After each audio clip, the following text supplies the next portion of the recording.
Mi hermana le quitó los lentes especiales a mi hija de 7 años. Los tiró al piso y los aplastó con el pie para enseñarle respeto.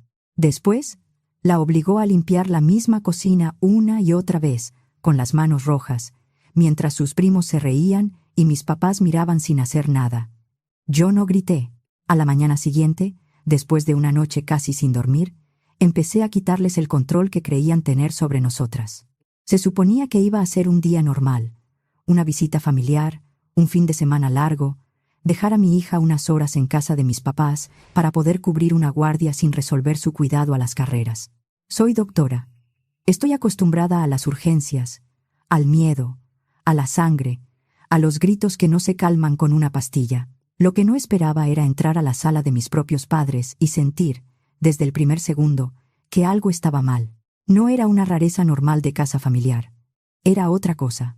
Llegué a la casa de mis papás en Querétaro ya entrada la tarde, con el cansancio metido en los huesos. Solo quería recoger a Elisa, llevarla a casa, ponerle la pijama y descansar un rato. Abrí la puerta esperando el ruido normal de una casa con nietos, televisión, niños corriendo, alguien pidiendo jugo. Pero la casa estaba demasiado quieta. Mi mamá, Consuelo Aguilar, estaba junto al fregadero acomodando platos con una calma fingida. Mi papá, Ernesto Méndez, estaba sentado en su sillón con el periódico abierto, aunque se notaba que no estaba leyendo.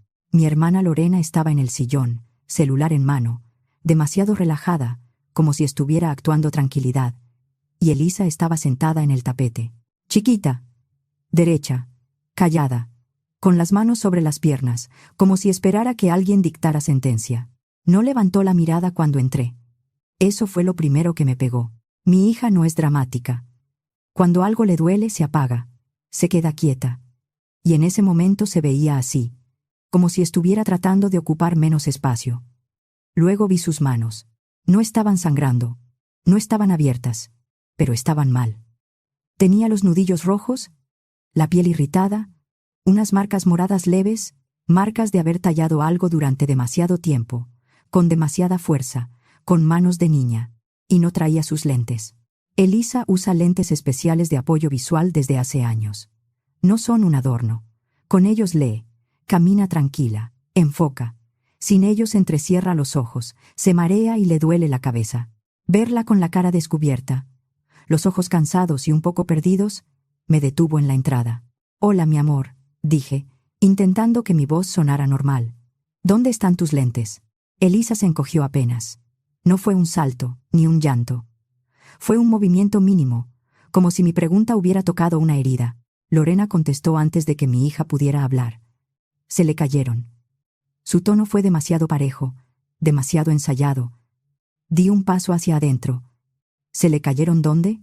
Lorena ni siquiera levantó bien la vista del celular. Por ahí, hace rato. Mi mamá metió un plato al fregadero. No es para tanto, Beatriz. Ese fue el segundo golpe. Cuando un adulto dice que algo relacionado con una niña de 7 años no es para tanto, casi siempre significa que sí lo es. Me agaché frente a Elisa. «Mi amor, dime dónde están». Elisa miró el tapete. «Se me cayeron», murmuró. Lo dijo como si estuviera repitiendo una frase que alguien le había pedido memorizar. Lorena soltó una risita seca. «Ha estado muy contestona hoy». Volteé a verla. «¿Contestona cómo?» Lorena por fin levantó los ojos. «Ay, ya sabes. Tocando cosas que no debe, metiéndose donde no le importa, sintiéndose con derecho a todo». Mi mamá acomodó otro plato, esta vez con más fuerza. «Los niños necesitan límites». Mi papá pasó una página del periódico. Su manera de desaparecer sin moverse. Elisa seguía con los hombros hundidos. Tenía las manos apretadas sobre las piernas, como si ni siquiera confiara en ellas. Del otro lado de la sala, Sebastián, el hijo mayor de Lorena, hizo una cara exagerada, entrecerrando los ojos para burlarse. Abril y Valentina, sus hermanas, se taparon la boca para reírse. No fue una carcajada fuerte. Fue peor esa risa bajita que los adultos fingen no oír, pero la víctima sí escucha. Mantuve la cara quieta. En urgencias aprendí que si tú entras en pánico, todos entran en pánico contigo. Así que no lo haces. «Está bien», dije. «¿Puedo verlos?» Lorena se levantó, caminó hacia una mesita lateral y tomó algo con 2 dedos. Luego lo dejó caer en mi mano como si me estuviera entregando un recibo. Los lentes de Elisa, el armazón estaba doblado. Una mica tenía una grieta que la atravesaba de lado a lado. La bisagra estaba torcida de una forma que no se logra porque se cayeron. Eso no era un accidente. Eso tenía peso encima. Mi mamá los miró de reojo. Luego vemos cómo se arreglan. Los primos volvieron a hacer un ruidito entre ellos. Elisa no levantó la cabeza. Tragué saliva. No porque no supiera qué decir, porque sabía demasiado bien qué quería decir, y ninguna de esas palabras iba a ayudar a mi hija en ese momento. «¡Nos vamos!». Mi mamá volteó. «Beatriz, no empieces». «Nos vamos», repetí. Lorena alzó la barbilla. «No seas dramática». No le contesté. Tomé la mochila de Elisa con una mano, y con la otra le ofrecí la mía. Ella se levantó despacio. Sus dedos estaban fríos y rígidos. Caminamos hasta el coche sin que nadie nos siguiera. En el trayecto a casa, Elisa no dijo nada. Miró por la ventana como si el vidrio fuera más seguro que cualquier persona. Yo tampoco la presioné. No todavía. Llegamos. Entramos. Y fui directo a su cajón. Saqué el par de lentes de respaldo. Porque claro que tiene un par de respaldo. Soy madre soltera de una niña que necesita ver. Lo que ya no tenía era paciencia para seguir justificando a mi familia. Elisa se puso los lentes y sus hombros bajaron apenas. Fue un gesto pequeño, pero lo vi. Su cuerpo estaba más seguro, aunque su cara seguía en aquella sala, escuchando la risa de sus primos. Revisé sus manos bajo la luz de la cocina. La piel de los nudillos estaba roja. Había moretones leves. Nada enorme, pero sí lo suficiente para hacerme apretar los dientes. «¿Te caíste?», pregunté suave. Elisa negó con la cabeza. «¿Te lastimaste haciendo algo?». Sus ojos subieron a los míos, y luego se fueron a otro lado. «No». Otra respuesta memorizada. No insistí. Le hice de cenar unas quesadillas, porque yo no estaba emocionalmente en condiciones de cocinar algo más elaborado. Elisa apenas comió. Después vino el baño, la pijama, cepillarle el cabello y fingir que yo estaba tranquila. Cuando la acosté, me senté en la orilla de su cama. «Oye», le dije, «¿me puedes contar qué pasó hoy?». La versión de verdad. Elisa apretó los labios. Miró la cobija como si ahí estuvieran escritas las instrucciones para sobrevivir. «No estás en problemas», añadí. «No estoy enojada contigo, solo necesito entender». Silencio. Luego dijo, «Hice algo malo. Se me hundió el estómago». «No. Hiciste algo que los hizo enojar. Eso no significa que hayas hecho algo malo». Elisa tragó saliva. Su voz empezó a salir en pedacitos. Pensé que la tía Lorena estaba viendo un video en su celular. «Está bien». Y miré tantito. «Está bien». Pero no era video. Era como un correo. Vi el nombre del tío Raimundo y una palabra rara. Algo como Fidei. No sé. Me quedé quieta. ¿Y después? Se enojó mucho. Tapó el celular y me dijo que era una irrespetuosa, que tenía que aprender respeto. Mis manos se quedaron quietas sobre mis piernas. Y luego, me quitó mis lentes. No hablé. No quería interrumpirla. Los aventó al piso, susurró. Y los pisó fuerte. Su voz se quebró. Le dije que no podía ver. Y ella dijo que lo hubiera pensado antes. Me dieron ganas de volver a esa casa. Pero Elisa seguía hablando. Y lo único importante era escucharla. Después me hizo limpiar la cocina. Yo limpié, pero dijo que estaba mal. Entonces tuve que hacerlo otra vez. Y otra, y otra. Miré sus manos. Me dolían, dijo. Sebastián se reía. Abril y Valentina también. La abuela estaba ahí. ¿Y tu abuelo? Elisa se encogió apenas. También.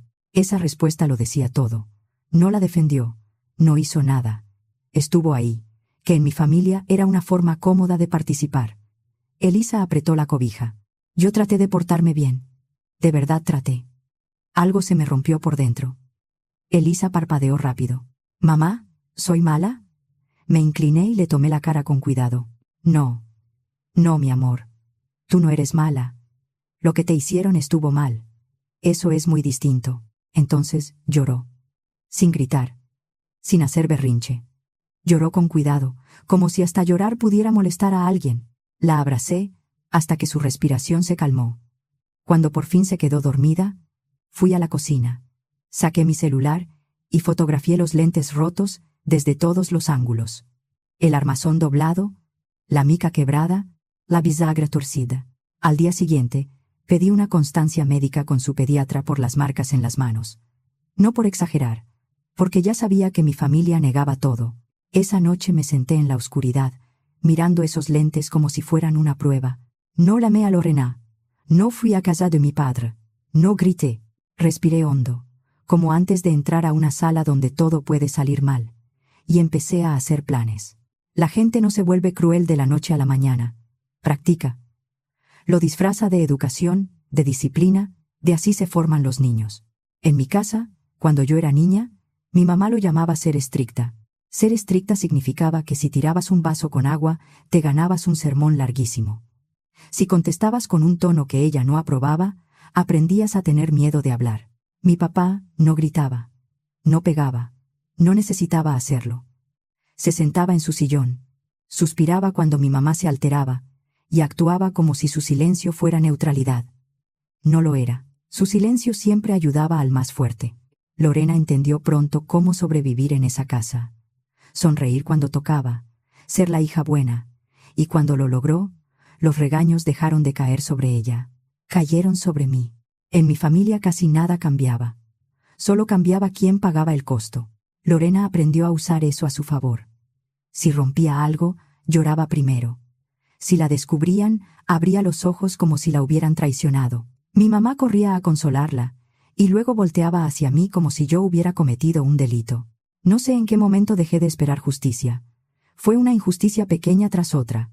Me hice doctora porque fue el primer lugar donde las reglas tenían sentido. En la medicina también hay cosas injustas, pero al menos ahí la causa importa. Si tratas una infección a tiempo, mejora. Si algo falla, buscas el motivo. En mi familia, causa y efecto dependían de quién contara la historia.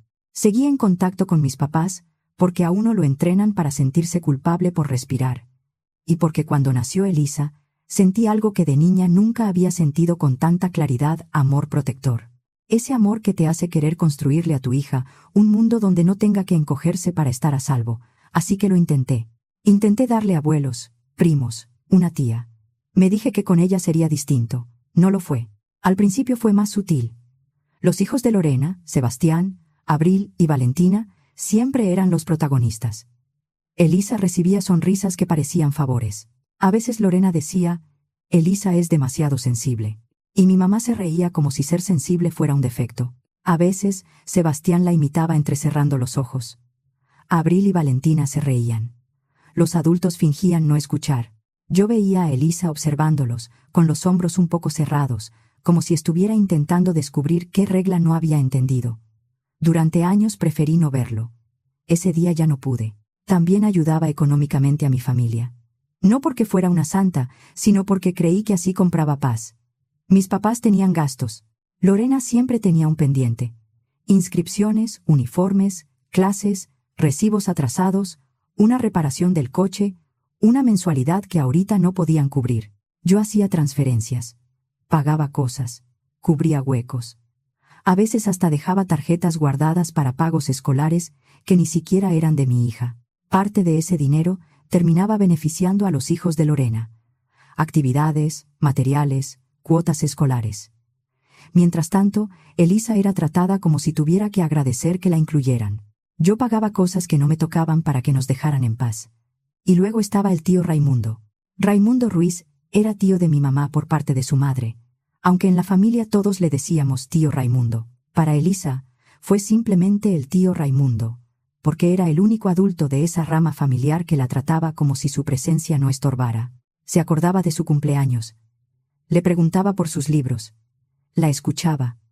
Le hablaba como a una persona, no como a una niña incómoda. Cuando murió, me dolió de verdad. No hice escándalo, pero sentí esa tristeza silenciosa de darte cuenta de que el único adulto decente de una parte de tu familia ya no está. Después de su muerte, las reuniones familiares cambiaron. Había una tensión rara. No porque alguien dijera algo, sino porque dejaban de hablar cuando yo entraba, porque evitaban mirarme, porque algo se movía debajo de la mesa, y nadie pensaba decirme qué era. Me dije que era duelo. Me dije demasiadas cosas. Y entonces, Lorena aplastó los lentes de mi hija con el pie, y lo llamó respeto. A la mañana siguiente no desperté furiosa, desperté fría. Elisa estaba sentada en la mesa de la cocina, con sus lentes de respaldo, dibujando círculos sobre el mantel individual. Me miró cuando entré, y vi en sus ojos esa expresión que tienen los niños cuando están esperando un castigo que no merecen. «Buenos días», le dije. «No estás en problemas. Está bien», respondió, pero sus hombros siguieron tensos. Preparé café, abrí mi laptop y entré a mi aplicación bancaria. No hice drama. Simplemente dejé de pagar, una por una. Cancelé las transferencias programadas, el apoyo mensual para mis papás, los pagos de Lorena, las cuotas que no eran mi responsabilidad, pero se habían vuelto mi costumbre. Cancelar. Cancelar. Cancelar. Cada clic se sintió como recuperar aire. Luego escribí un solo mensaje en el chat familiar de WhatsApp. Lorena destruyó los lentes de Elisa. Reponerlos cuesta 16,000 pesos. Espero el reembolso. Desde este momento no tendrán acceso a mi hija. No la llamen. No vengan a mi casa. Lo envié. No esperé respuesta. La respuesta ya me la sabía. Lo que me importaba era Elisa, porque lo que pasó no solo rompió plástico, rompió algo dentro de ella. Después del desayuno, Elisa se quedó parada junto a la entrada de la sala, como si no supiera en qué parte de su propia casa tenía permiso de existir. «Mamá, dime». Su voz salió chiquita. ¿Por qué la tía Lorena se enojó tanto conmigo? Me senté en el sillón y palmeé el espacio junto a mí. Elisa se sentó con cuidado, como si también el sillón pudiera reclamarle algo. «No lo sé», le dije con honestidad. «Pero no merecías lo que hizo». Elisa miró sus manos.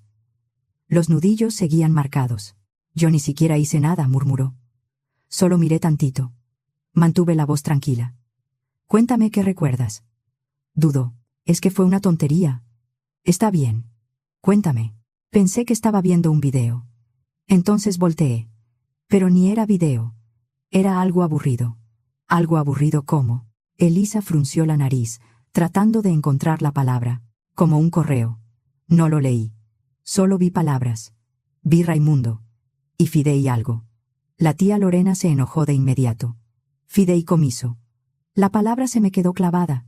Elisa siguió, sin entender que acababa de dejar caer una piedra enorme en medio de la mesa. «Pero fue tantito. Ni me importaba».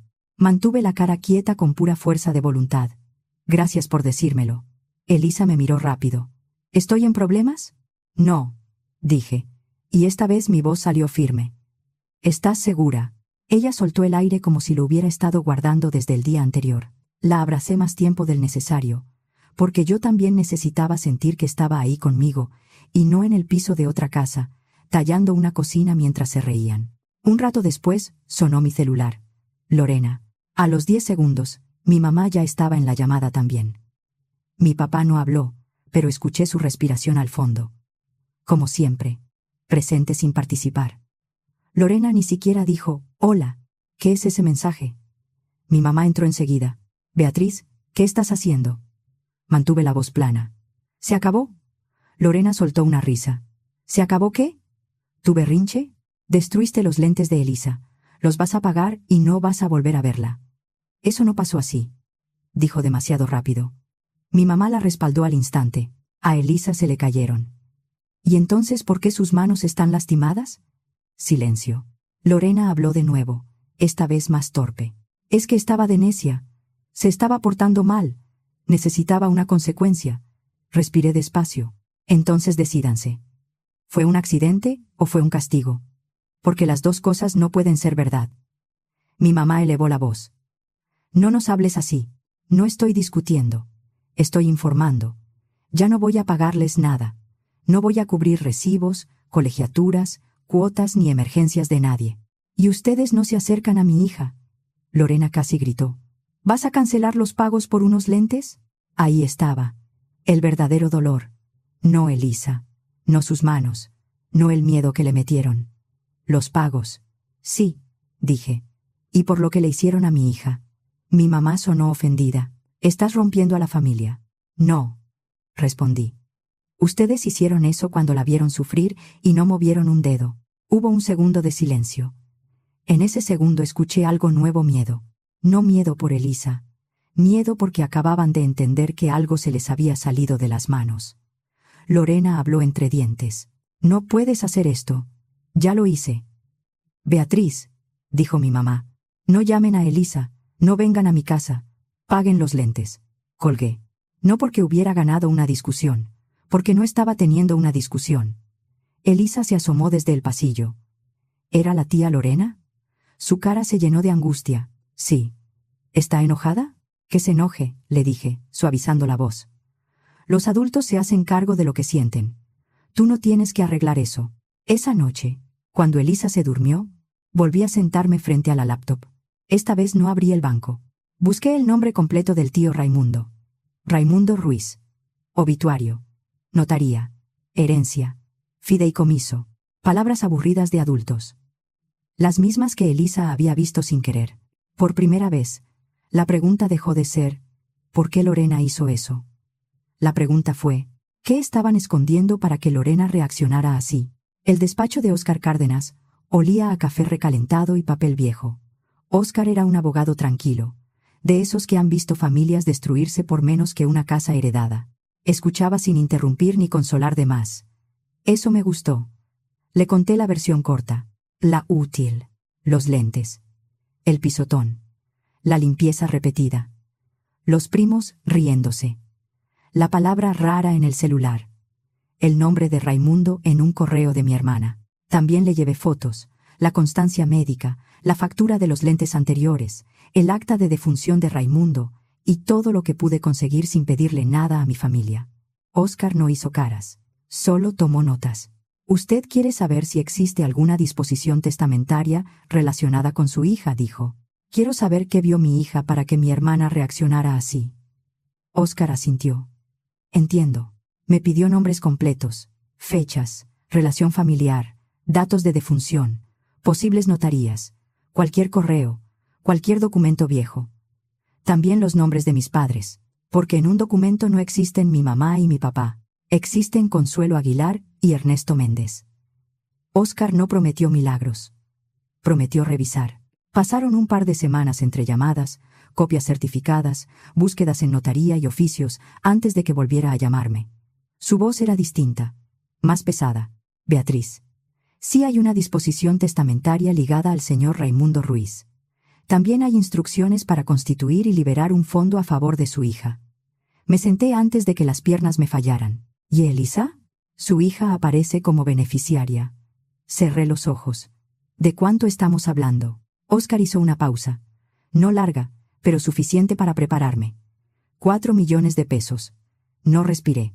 4 millones de pesos para Elisa. Para su futuro, sus estudios, tratamientos, lentes, seguridad. 4 millones de pesos que nadie mencionó, nadie explicó y nadie entregó. «¿Y dónde está ese dinero?», pregunté. Óscar volvió a hablar con cuidado. Según los documentos, sus padres quedaron como responsables de iniciar el trámite, entregar la parte de Elisa y rendir cuentas. No hay comprobante de que esa cantidad se le haya entregado a su hija. Tampoco hay una rendición de cuentas clara. Me quedé mirando la pared. O sea que lo retuvieron. Con lo que tengo hasta ahora, sí hay base para decir que lo ocultaron y lo retuvieron indebidamente. Necesito pedir más información formal, pero podemos actuar. Por un momento no tuve palabras, porque todas las que aparecían en mi cabeza eran demasiado violentas para decirlas. Óscar siguió. «Profesional. Podemos iniciar por la vía civil. Exigir rendición de cuentas, pedir que sus padres queden fuera de cualquier trámite pendiente y solicitar la recuperación del dinero. También hay elementos para presentar denuncias si se acredita ocultamiento o uso indebido de fondos». ¿Ante la fiscalía? Sí. Sería un proceso aparte, pero puede hacerse. Mi voz salió fría. «Hágalo». Óscar no me preguntó si estaba segura. Solo dijo, «De acuerdo». Y nos movimos. Se enviaron requerimientos. Se presentaron escritos. Se pidió rendición de cuentas. Todo quedó por escrito, porque en mi familia la memoria siempre había sido flexible. Y sí, fui a la fiscalía, no por los lentes, no por la cocina, por el dinero. Por el hecho de que los adultos que se llamaban mi familia miraron el futuro de mi hija y decidieron que les pertenecía. La denuncia fue una de las experiencias más extrañas de mi vida, sentarme bajo luces blancas y explicar ante el Ministerio Público que mis propios padres habían ocultado 4 millones de pesos destinados a mi hija. La persona que me tomó la denuncia levantó las cejas más de una vez. ¿Sus padres eran los responsables de hacer esa entrega? Sí. ¿Y usted se enteró porque su hija vio un mensaje en el celular de su hermana? Sí. ¿Y su hermana reaccionó rompiéndole los lentes? Los pisó, deliberadamente. Se quedó mirándome un segundo. Luego bajó la vista y siguió escribiendo. No fue como en las películas. Fue papeleo, sellos, copias y el ruido de un teclado. Pero las consecuencias empezaron a tomar forma. Cuando las notificaciones oficiales salieron, el silencio familiar se rompió. No con llamadas, con golpes en mi puerta. Miré por la mirilla. Mi mamá estaba ahí, sosteniendo una charola de pan dulce, como si eso pudiera borrar una denuncia.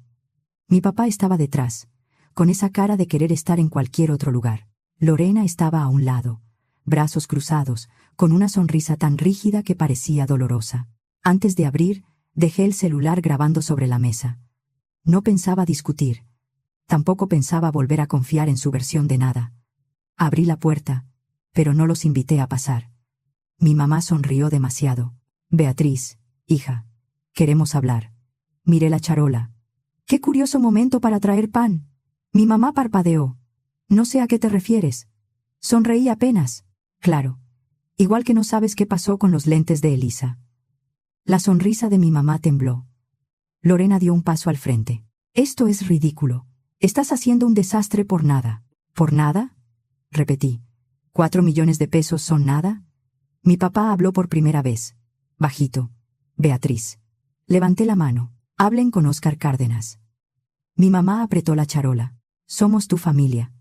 Después de todo lo que hemos hecho por ti, lo que hicieron por mí, no les da derecho a lastimar a mi hija.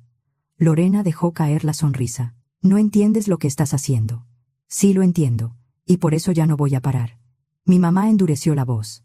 Nos estás humillando. ¿Así nos pagas? Me quedé mirándola. Elisa tenía las manos lastimadas de tallar una cocina mientras ustedes la veían. No me hables de humillación. Lorena explotó. No debió mirar mi celular. Ahí estaba. No una negación. Una justificación.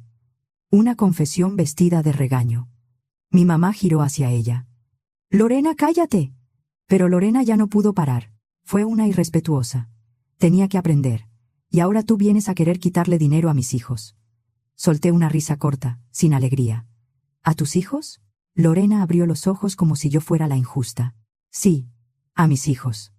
¿O qué? ¿Elisa va a recibir tanto y ellos nada? Mi mamá dio un paso adelante, con la cara encendida. Es que sí era injusto, Beatriz. Raimundo no pensó en todos. No era justo que Elisa recibiera tanto y los hijos de Lorena quedaran fuera. Y ahí quedó todo. El motivo. No era disciplina. No era respeto. No era que Elisa hubiera mirado algo que no debía. Era dinero. Era la idea podrida de que, como mi hija tenía algo destinado para ella, ellos tenían derecho a repartirlo según sus celos. Mi mamá se quedó pálida al darse cuenta de lo que acababa de decir. Mi papá miró al piso. Lorena me sostuvo la mirada con rabia, pero ya no tenía dónde esconderse. Gracias, dije. Mi mamá frunció el ceño. ¿Gracias por qué? Por decirlo en voz alta. Lorena apretó los puños. ¿De verdad vas a seguir con esto? Sí. Beatriz, por favor, dijo mi mamá, y ahora sonaba desesperada. No hagas esto, no nos exhibas. La miré bien. De verdad la miré. A esa mujer que pudo haber levantado a mi hija del piso y no lo hizo. A esa abuela que prefirió proteger un secreto antes que proteger a una niña. Ustedes hicieron esto, dije, cuando decidieron que el futuro de mi hija les pertenecía. Luego cerré la puerta. No con un portazo. Solo la cerré. Y esta vez no volví a abrirla. El proceso no fue rápido. Nada con abogados lo es. Hubo documentos, plazos, citas, mensajes que me dejaban el corazón apretado y correos que tuve que leer 2 veces para entender que sí, que eso estaba pasando de verdad. Elisa siguió usando sus lentes de respaldo mientras mandábamos hacer los nuevos. Eran lentes con graduación especial y filtro, hechos a la medida. Cuando llegaron, los tomó con las 2 manos como si fueran algo delicado y sagrado. Yo pagué los 16.000 pesos y guardé la factura junto con todo lo demás. Sus manos sanaron en pocos días. Lo que tardó más fue otra cosa. La forma en que pedía perdón por todo. Perdón, mamá, se me cayó la cuchara. Perdón, mamá, me tardé. Perdón, mamá, ¿puedo prender la luz? Cada perdón era una pequeña prueba de lo que le habían enseñado en una sola tarde: que existir podía molestar, que necesitar ayuda era una falta, que equivocarse merecía castigo. Eso me dio más coraje que los lentes. Pero poco a poco cambió, con paciencia, con terapia, con rutinas simples, con frases repetidas hasta que empezaron a entrarle al cuerpo. ¿No estás en problemas?, puedes preguntar. Tus lentes son una necesidad. Tu casa es tuya también. Meses después, el asunto legal se resolvió. No fue perfecto ni limpio, pero se recuperó el dinero de Elisa. Los 4 millones de pesos quedaron asegurados correctamente, con controles reales, y sin una sola firma de mis padres cerca. Óscar se encargó de que hubiera medidas claras, rendición de cuentas y protección para que ese dinero fuera usado solo para ella y su futuro. Mis papás quedaron fuera de cualquier función relacionada con ese patrimonio. Porque administrar lo que pertenece a una niña no es un favor familiar, es una responsabilidad. También hubo consecuencias penales. No hubo cárcel. Hubo devolución obligada, reparación del daño, multas y condiciones aprobadas dentro de un acuerdo. No fue espectacular, pero les quitó lo que más cuidaban: el control, el dinero y la reputación. Cuando hubo documentos de por medio, la familia empezó a enterarse. Las invitaciones desaparecieron. Muchos cambiaron de lado apenas vieron que ya no era un pleito familiar, sino un expediente. Lorena ya no tenía el mismo público para hacerse la víctima. Mi mamá perdió amistades que antes la veían como una abuela ejemplar. Mi papá siguió callado, como siempre. Nosotras seguimos sin contacto. Y no fue fácil. La gente cree que poner límites te vuelve libre al instante. A veces primero te deja sola con el eco de todo lo que permitiste antes de llegar a ese límite. Pero esa soledad no lastimaba igual. No había risas escondidas. No había platos golpeados en el fregadero. No había adultos diciendo que no era para tanto mientras una niña aprendía a hacerse chiquita. Meses después, una noche, Elisa estaba leyendo en la sala con sus lentes nuevos. Tenía una cobija sobre las piernas y un libro abierto, concentrada en su mundo. De pronto, bajó el libro. «Mamá, ¿ya estamos bien?». La pregunta me atravesó. Pensé en sus manos rojas, en los lentes rotos sobre mi mesa, en el pan dulce en la puerta, en la palabra rara saliendo de la boca de una niña que ni siquiera sabía lo que había visto. Pensé en todo lo que se rompió y en todo lo que por fin dejamos de cargar. Me senté junto a ella. «Sí», le dije, «estamos bien». Esa noche no me sentí feliz. Me sentí tranquila. Y para nosotras, eso ya era muchísimo.